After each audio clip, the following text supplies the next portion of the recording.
Hi, everybody. This is Wayne Hartle with the Illinois Home Weatherization Assistance Program, and I'm here with Adrian Angel. And this webinar is to discuss how to use the STAR system. This year, due to COVID-19, we're going to be doing our programmatic monitoring remotely, and we'll be doing that using the STAR system.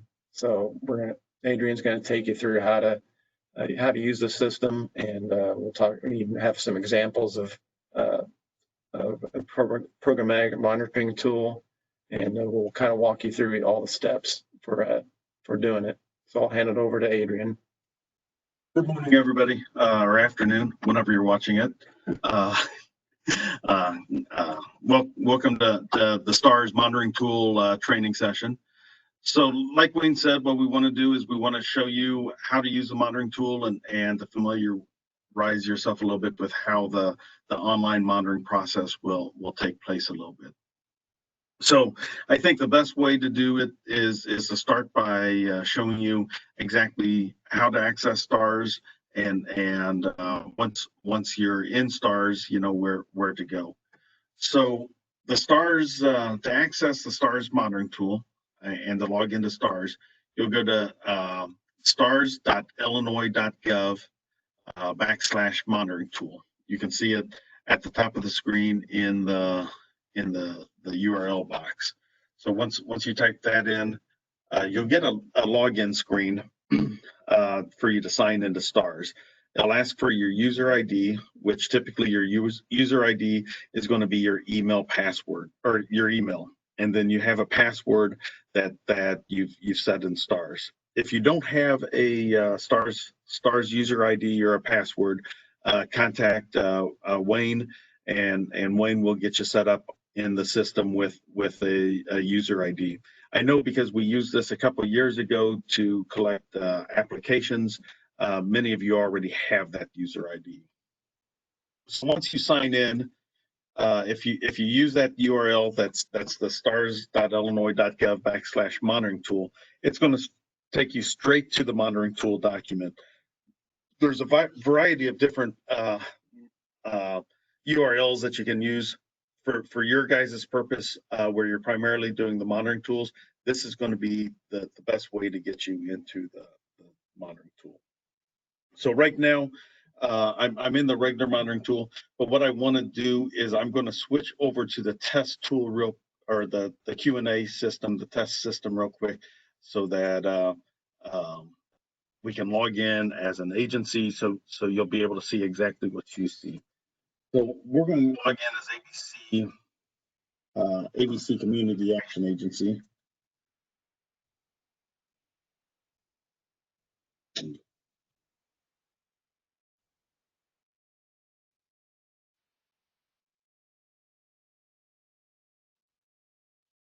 Well, of course that's my luck, huh?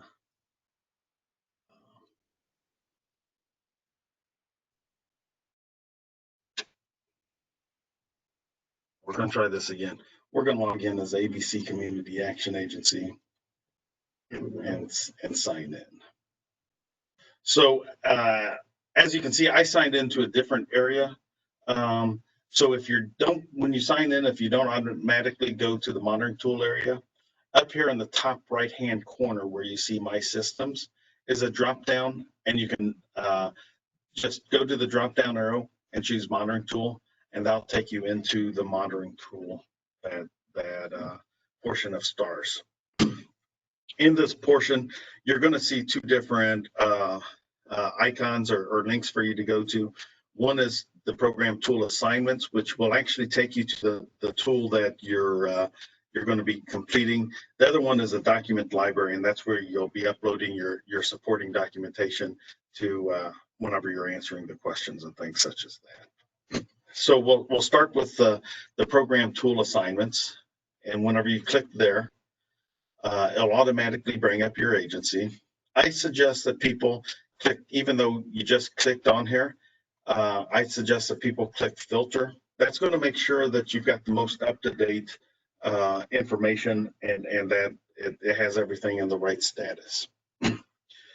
So To take a step back just a little bit, when the state staff assigned the monitoring tool to you, both the weatherization coordinator and the executive director at the agency will receive an email letting you know. It's an automatically generated email from STARS that lets you know that a tool has been assigned to you, and it'll let you know what the due date is.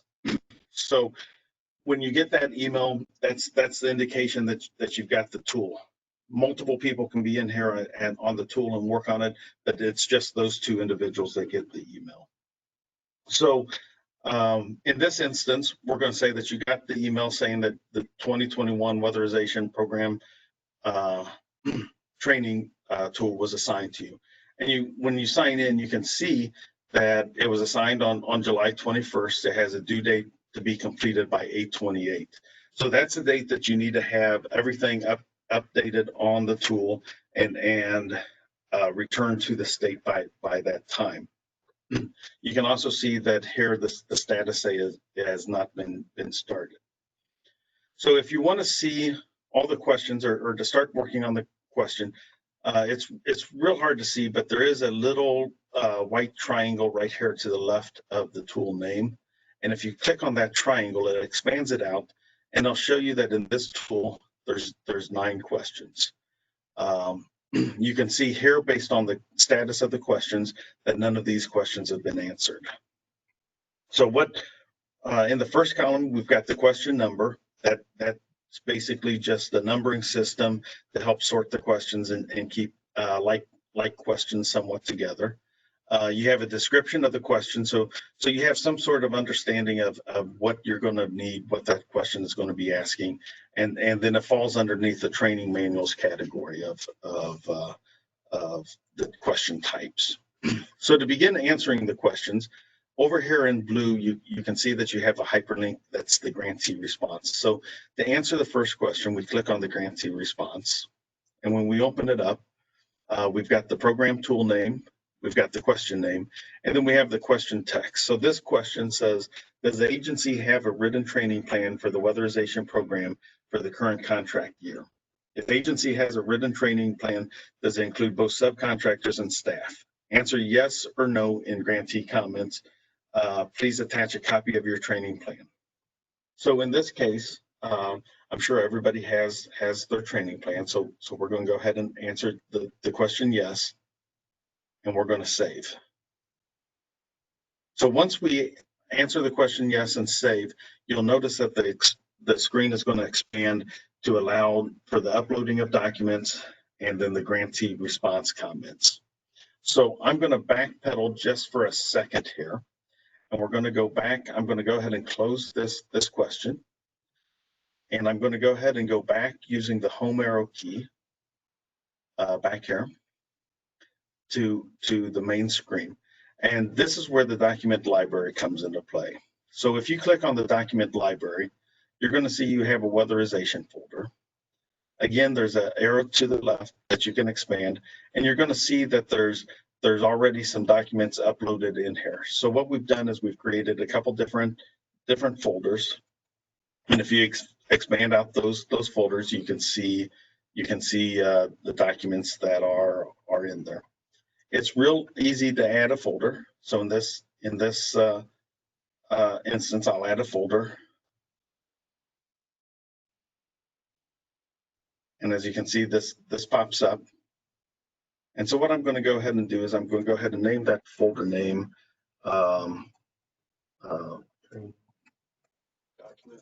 training documents.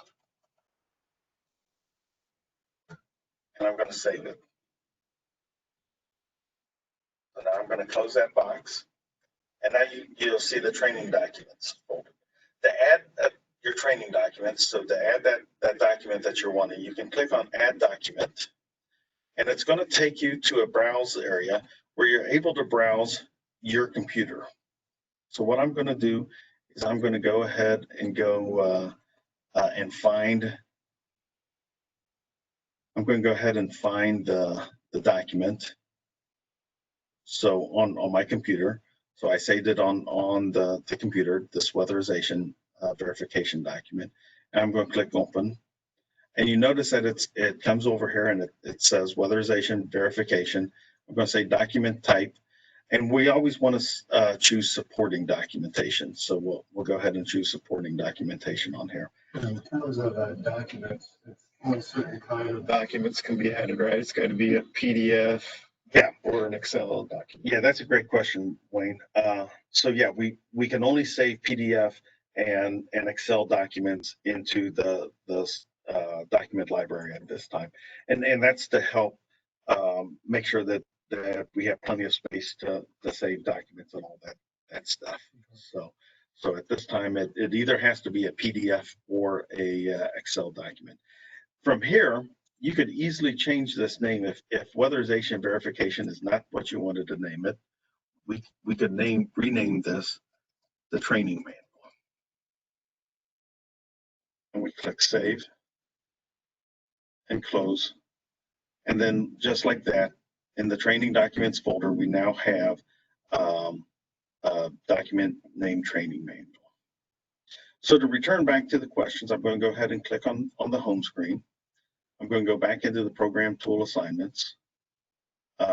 We can see that now the status of that question or of that tool is now in progress because we've answered one question on here. So that status is going to change as we go through the process on it.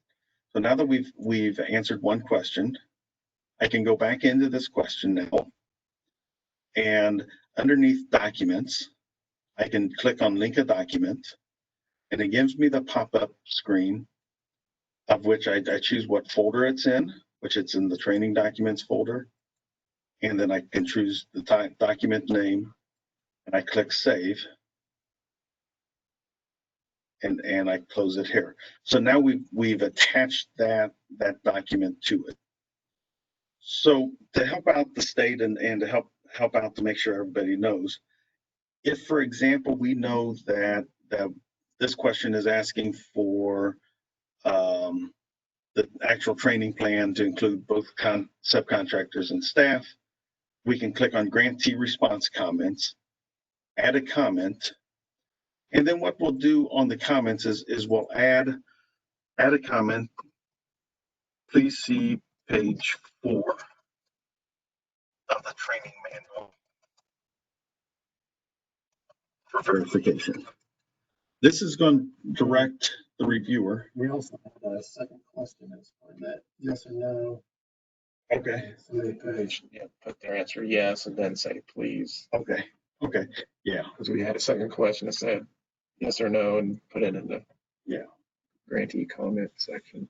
So we can save this one. This tells the grantee to or this will tell the weatherization tech exactly where at in the document to look for the verification.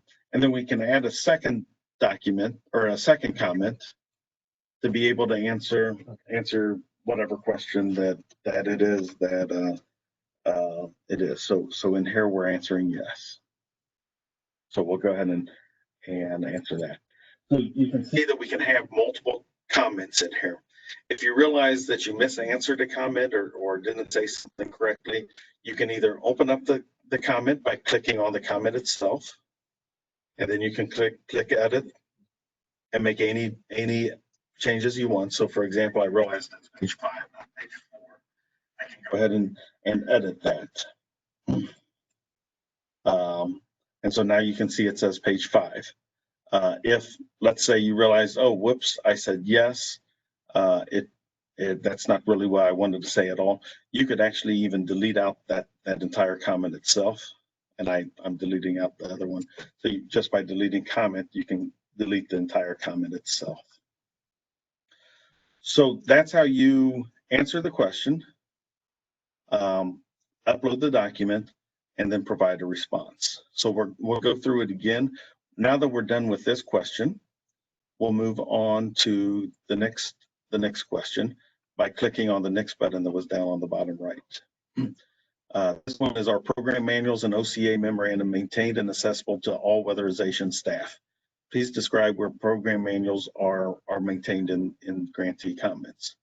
So we would say yes, they are maintained and accessible to all weatherization staff. We'll click Save.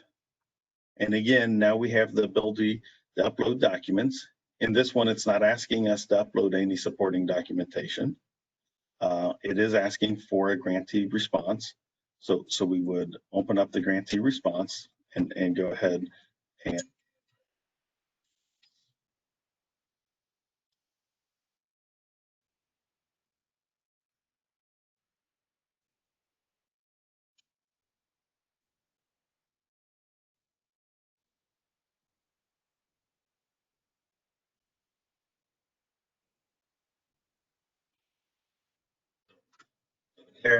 they're located in the weatherization coordinator's office.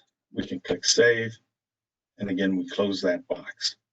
Again, now as I'm rereading that, I see that we kind of have a typo here. So again, we can click on that. We can click Edit. We can come in here. I'll just take out the HN, stick in a small h, and press Save and close. So again, just to demonstrate how easy it is to change any of the comments that you have, while we're working on it. Also, you could delete out the comment. So now that we're done with this answer, again, we click Next and we move on to the next one. So we would move through the entire set of questions. If at any time you're done working here for a while and you need to go do something, you can always close it out. And you can see this kind of is going to help track and keep track of where you are in the process. So I can see that I've answered the first two questions. So whenever I return later on to work on this tool, I can just click on grantee response at the third question and pick up there. So that'll help guide through that. Is there anything else you want to add, Wayne? And also, we should probably tell them they're not all yes or no questions. There's different formats for questions. So some are yes, no, or it can be a text box or other options. Right. So let's go through real quick. And if you just wanna look at some of the questions, you can always, without answering, just use the previous and next. So I opened up straight to question 3. So if I go previous, I'm going to see that question I've already answered. If I go next, I'm going to see the next question. And I'm going to go ahead and click on a few. And so here's an example of a question that would be a essay answer or a question that you would actually type out an answer to. So I'm just gonna type something here and click Save. So you see the process is the same as is with that yes, no question. There's also Likert questions that can be used, but I don't think you're using any of those for the weatherization, which is a scale of 1 to 5 on the questions. So with that said, so now you can close. So you can see here that I've answered 1 and 2, and then I skipped through some, and then I answered this one down here, to the 7th one down here. And so you can see how it's easy to pick up where you've left off to go back to questions that maybe you didn't know the answer to or needed to upload documents to before you answered. So it's real easy to do that. So we're going to kind of fast forward here, and you can see that the status is still in progress. Once you've answered all the questions, that status is going to change from in progress to ready for submittal, which you can see down here on this tool that we've set up here. So after you've answered all your questions, and you can see here when we go through, this tool actually had 17 questions on it, 2 pages worth of questions. You can by the toolbar down here, you can go to the second page and you can see everything is answered and ready to go. So now that you're done with all the answers and ready to submit it to the state, the last step that you have whenever it says ready for submittal is to click on the actual tool name, and a box will pop up and you'll see the submit button. So I'm going to close this. I just want to go back up here to the one that's in progress, and you'll notice that when it's in progress, you do not have that option to submit. So you cannot submit a tool to the state until you've answered all of the questions and then you get the submit button. So I'm going to go ahead and submit this tool. Are you sure you want to submit this tool? Okay. And then we're going to go ahead and close. And then that finishes your first part of the monitoring tool. You successfully answered all the questions, attached all the supporting documentation that you need to the questions. Now you submitted it to the state for review. Now, do you want to describe the review process that takes place, Wayne, or do you want me to go through that a little bit? Sure. So, okay, so sorry. So on the review process, basically your weather tech is going to be looking at each of the questions. They're going to look at the documentation that you've assigned. Hopefully, whenever you've uploaded enough documentation to support the answer.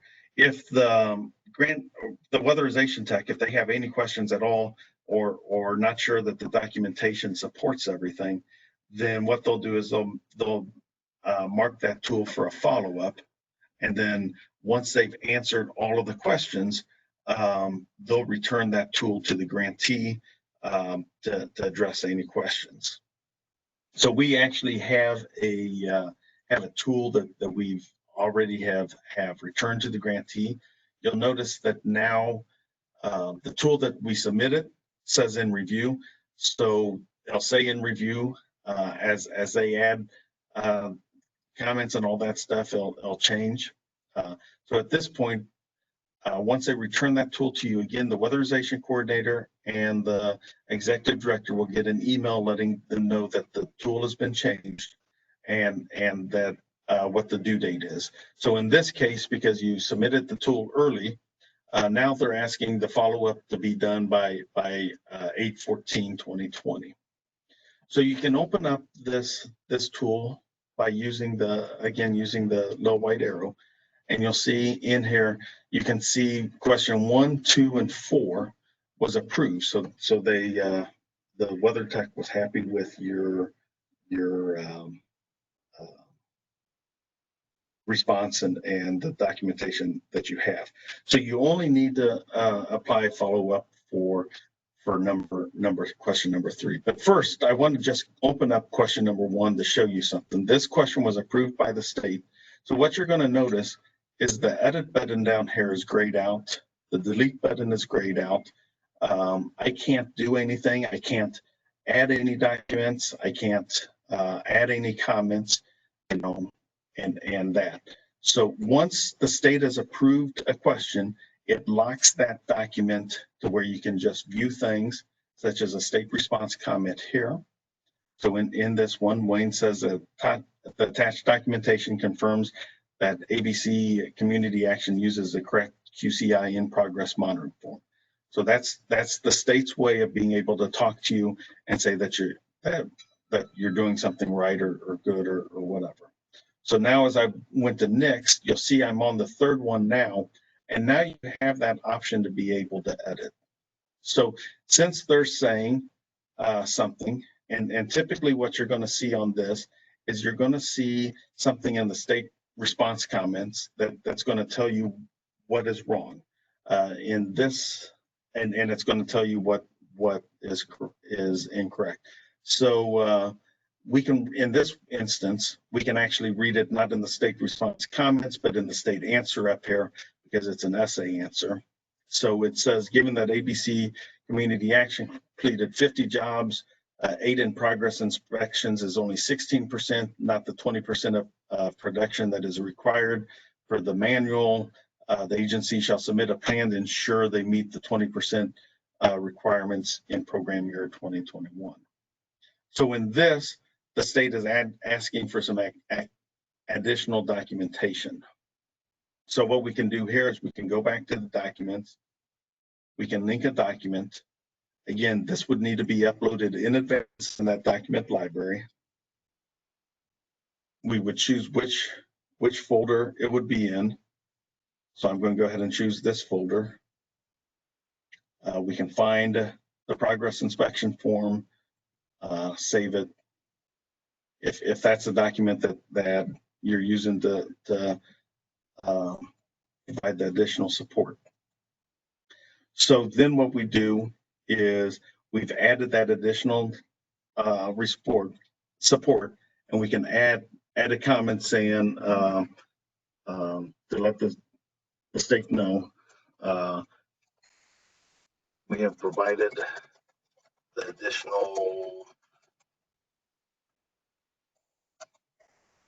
documentation as requested. Please see updated document.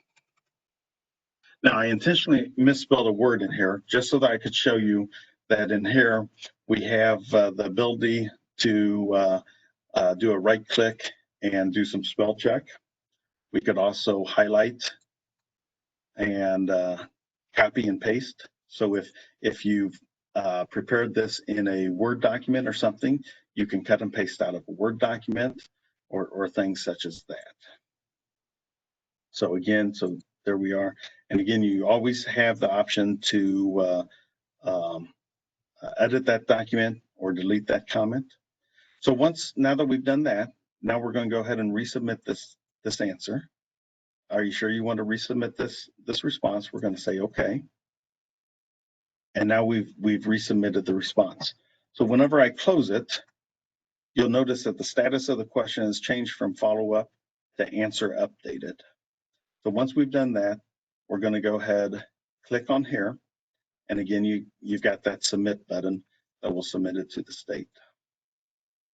So this back and forth can go on between the grantee and the state as many times as needed until both the state and the grantee feel comfortable that we've came to a conclusion on what the answer is. Sometimes that conclusion is the grantee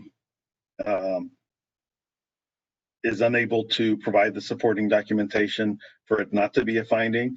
Other times it may take 2 or 3 times, but yes, we now have that supporting documentation. It's no longer a finding, and we're good to go. So, and how will they know when they're done? Is there a status? Yeah. Approved? Yeah. So great question. So what we'll do is when you come back in, you can periodically check the program tool, and you'll be able to see the status change from in review. You can even go and look at the questions itself, and you can see as they mark the question approved. So maybe they had enough time to do the first 2 questions, marking them approved. You can see that, and you come back the next day, and maybe then the 3rd question would have said follow up, and the 4th day finally they were able to approve that last question and approve it. So you can see where it is at in the review process with us. In addition to that, it'll go, once your weatherization tech is done reviewing it, it'll go from in review status to a final review status. And at the final review status, that means it's basically done being reviewed. And I know on the CSBG side, I would assume on the weather side, that means that either Mick or Wayne is going to give a once over to ensure that they agree with the weatherization staff's answers, and then the somebody will click that it's completed, and then once it's completed, then the weatherization coordinator and the executive director will get an email saying that it's completed. I like the ability for them to check on the review status, and if they see that nobody's looked at this tool for like 3 weeks, they can call their weatherization specialist and say, "Hey, yeah, what's up? Come on." And as I like that too, from it holds us as the state accountable to conduct a timely review, just like it's holding you accountable, the grantee accountable to submit it in a timely fashion. The other way around too. Yes. Yeah. Yeah. Yeah. So if we gave somebody 3 weeks to conduct a tool, and we look, and there's 2 days left in that time frame, and they haven't even started, we can see that. And I know on the CSBG side, we use that kind of as an indicator. So we keep an eye on it. And so, for example, a week out or something like that, and we're checking tools, and we see that somebody's answered all the questions except for one, I'm not going to say anything to them because I can see that they're making progress. But if we're a week out and I can see that nobody's even started answering the questions, I'm going to send you that reminder email and say, hey, let's get working on it. So it saves us from sending you an email, that could be seen as a I don't know, let's go type email. So it does save some of that.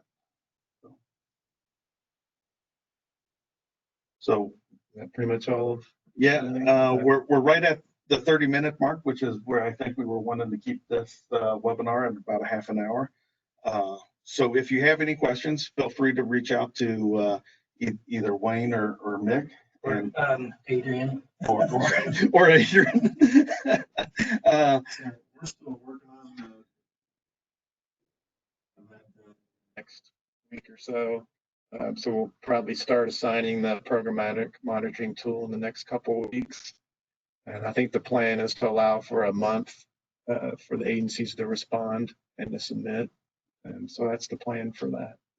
Oh, the one thing I did forget to mention that I think is important to mention, while agencies get an email whenever the tool gets assigned to them and then again gets completed, they always get the email. With how STARS is right now, the grant manager or the weatherization tech is not getting an email. So whenever you submit a tool, it would be great if you would send an email to the weatherization tech saying, hey, I submitted the tool. It's ready for you to start reviewing. That way they can start working on it in a more timely and it saves them from having to go in on a daily basis checking to see if a tool has been submitted. Okay. Right. So I think that's all we've got. So it's been a pleasure to talk to a new group of people behind a blank screen. So I appreciate it very much. Thanks, Adrian. Thank you.